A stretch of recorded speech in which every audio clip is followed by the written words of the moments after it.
الزوجة دي دخلت تستأذن جوزها علشان تزور عمته لأن ابنها نجح وعاوزة تروح تودي لها هدية.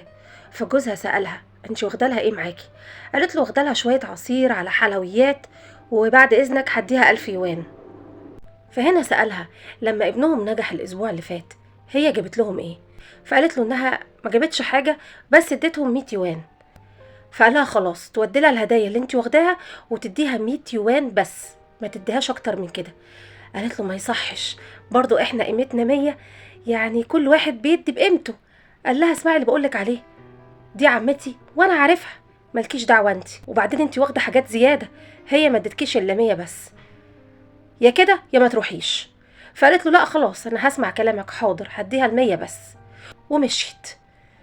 اول ما وصلت بيت عمة جوزها كانت قاعده وفرحانه وحاطه فلوس كتير على السفره بتاعتها.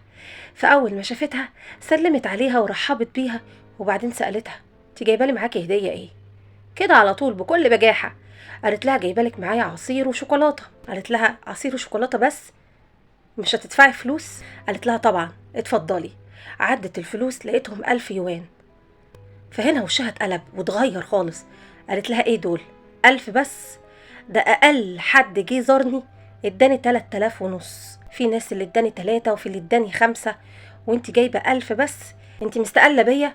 هو احنا قليلين في البلد ولا قليلين في العيله؟ فهنا اتصدمت، مش عارفه ترد عليها تقول لها ايه. فجاه جوزها دخل اخد الفلوس من عمته وقال لها: بصراحه لا، مش قيمتك ولا قيمتنا، انت اديتينا 100 وادي ال100 بتاعتك اهي، اتفضلي. على العموم الف الف الف مبروك. واخد مراته ونزلوا. هنا قال لها: ليه ما سمعتيش كلامي؟ انا مش قلتلك تديها 100 بس؟ شفتي عملت فيكي ايه؟ انا عارفها كويس وعارف هي بتفكر ازاي. بصي، انا مش عاوزك تاخدي حاجه من حد، عاوزه تروحي تباركي وتهني، باركي وهني. لو في مناسبه عندنا واللي يجي عندنا البيت وحب يبارك ويهني، اهلا وسهلا بيه، اقبلي منه، لكن ما تقبليش منه اي فلوس او هدايا، وقولي لهم ان انا رافض ان اقبل هديه من حد. وبرضه مش هكذب عليكي، محدش يضمن الظروف، ممكن في يوم من الايام تيجي مناسبه عند حد ومش معانا فلوس، يبقى كده افضل. ويلا بينا نروح نشتري بالالف دول اكل لولادنا.